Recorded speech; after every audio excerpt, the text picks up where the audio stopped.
رسول خدا خود کہہ رہے ہیں کہ جب میری کوئی مدد کرنے والا نہیں تھا تو میرا چچا یہ ابو طالب تھا جس نے میری مدد کی۔ عزیزان، یہ رسول خدا عام شخص نہیں ہے، رسول خدا سارے انبیاء کا وارث ہے۔ اس کی حفاظت کون کر رہا ہے؟ یہ وہ ہستیاں ہیں کہ جنہوں نے حضرت ابو طالب علیہ السلام نے رسول خدا کی اس سخت دور میں کہ جہاں پر رسول خدا کے اوپر کچرے پھینکے جا رہے ہیں، وہاں پر میرے اوپر کچرا پھینکا جا رہا ہے۔ کبھی ہوا کہ کبھی کسی نے میرے اوپر کچرا پھینک دیا ہو؟ رسول خدا کہ جس پر حضرت جبرائیل غار حرا میں آ رہے ہیں، اس شخص کے اوپر لوگ کچرے پھینک رہے ہیں، مگر پھر بھی وہ کیا کر رہا ہے؟ کہہ رہا ہے درگزر کر دو، معاف کر دو۔ اس وقت ایک شخص حمایت کر رہا ہے۔ آسان نہیں ہے۔ آپ اس دور کے اندر جا کر دیکھیں کہ جب کفر کا بازار اپنے اوج پر ہے، بتوں کی پرستش اپنے اوج پر ہے، مکہ بتوں سے بھرا ہوا ہے، ہر طرح کا الگ الگ خدا ہے، ہر طرح کی الگ ہے۔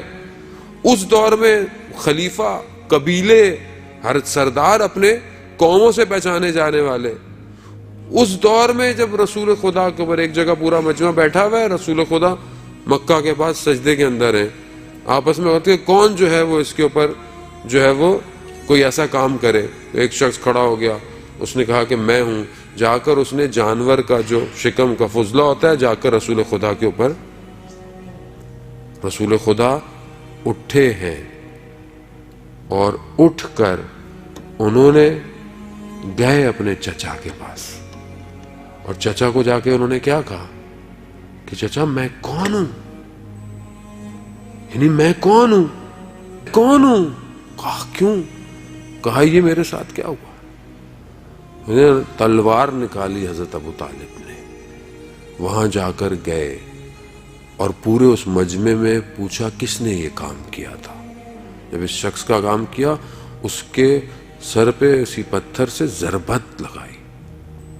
عزیزان محترم، آسان کام نہیں تھا اس دور میں جا کر، اور پھر اپنے آپ کو پنہان رکھتے ہوئے اپنے عقیدے کو رسول خدا کی تا حیات حمایت کی ہے۔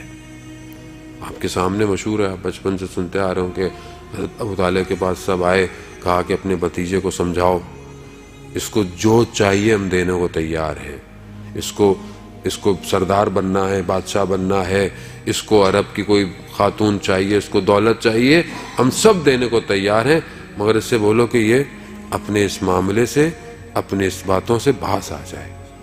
تو رسول خدا کے پاس جب آئے حضرت ابو طالب، تو جب کہا کہ ایسے کہہ رہے ہیں، تو کہا چچا جان میرے ایک ہاتھ میں سورج رکھ دیں اور میرے ایک ہاتھ میں چاند رکھ دیں، مگر میں پھر بھی اپنے عقیدے سے پیچھے نہیں ہٹوں گا۔ وہاں پر اس عقیدے کے اوپر آسان نہیں ہے۔ ابھی 2-3 دن ہم بھوکے ہوں، ہم سے تو روزے نہیں رکھے جاتے، میں اپنی بات کر رہا ہوں، آپ سے کیا کہوں۔ 3 سال شیب ابی طالب کے اندر ان کو پابندیوں میں رکھا گیا، کھانے اور پینے کو نہیں تھا۔ عزیزان محترم، میں تبھی کہتا ہوں کہ آنے والی نسلوں کو یہ باتیں بتائیں، رسول نے اپنے شکم پر پتھر باندھے ہیں۔ یہ اسلام ایسے نہیں پہنچ گیا اتنے آرام سے ہمارے پاس، ہم نے تو انگلی پہ سوئی بھی نہیں چبوائی آج تک اسلام کی خاطر۔ ذرا سی کوئی کام اگر ہمیں دین کی وجہ سے مشکل پڑ جاتی ہے تو ہماری چیخیں نکل آتی ہیں کہ یہ کیا ہو گیا مولانا صاحب، یہ کیا ہو گیا زندگی میں، وہ کیا ہو گیا۔ رسول محبوب پروردگار ہے۔ کنتو کنزن مخفین، حدیث قدسی ہے کہ میں چھپا ہوا خزانہ تھا، میں نے چاہا پہچانا جاؤں، میں نے رسول خدا کو خلق کیا، اس کے نور کو۔ وہ رسول شکم پر پتھر باندھ کر شیب ابی ابن طالب کے اندر اپنے آپ کو بچا رہا ہے۔ ہم نے کیا سختیاں جھیلی ہیں، ہمارے زندگی میں ذرا سا امتحان آ جائے ہم سے برداشت نہیں ہوتا، ہماری چیخیں نکل جاتی ہیں، ہم کفر پہ آ جاتے ہیں۔ ایسی ہستی کہ جس نے اس وقت رسول کو بچایا ہو۔ عزیزان محترم، آج اس ہستی سے متصل اور توسل کرنے کی رات ہے، کیونکہ اس دور کے اندر حضرت ابو طالب نے اپنے ہر طریقے سے اسلام کی نصرت کی، اور پھر اسی کے فرزند نے ہر دور کے اندر اسلام کی نصرت کی۔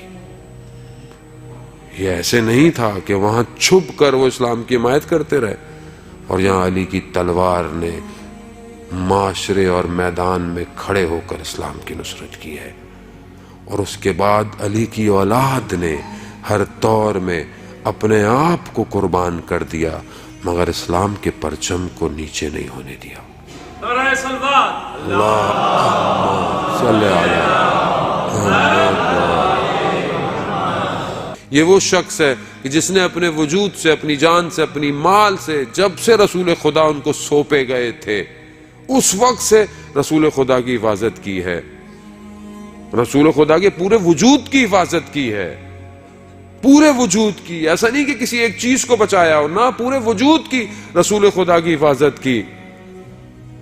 اپنے کاروبار تجارت کے سلسلے میں شام جا رہے ہیں، رستے میں جب ایک مسیح کے پاس سے گزرے، جب اس نے دیکھا دور سے کہیں کو کاروان ہے کہ جس کے اوپر بادل کا سایہ ساتھ ساتھ چل رہا ہے، اس نے سب کو دعوت پہ بلایا اپنے چرچ میں کہ یہاں کھانے۔ جب سب آ گئے تو ان کو چھوڑ دیا، ان کو نہیں لے کر آئے۔ تو یہ سب جب آ گئے بڑے بڑے لوگ، تو اس نے دیکھا کہ بادل نہیں ہلا اپنی جگہ سے۔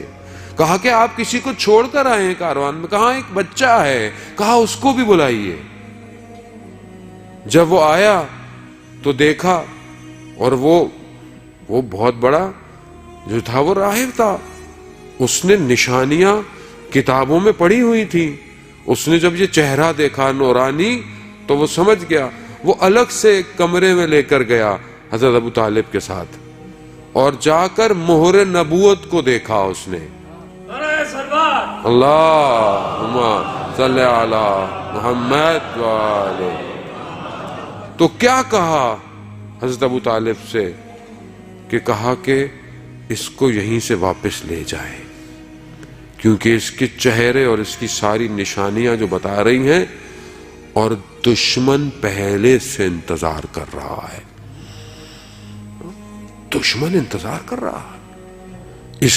یہ جو نور تھا جو حضرت ابراہیم کی اولاد سے حضرت عبد المطلب تک، اور پھر حضرت عبداللہ، اور پھر رسول خدا تک آیا، اس وقت لوگوں نے آسمان سے اس نور کو آتے ہوئے دیکھا تھا۔ وہ انتظار میں تھے، وہ اس انتظار میں تھے کہ یہ نبی ہمارے قوم میں آئے گا۔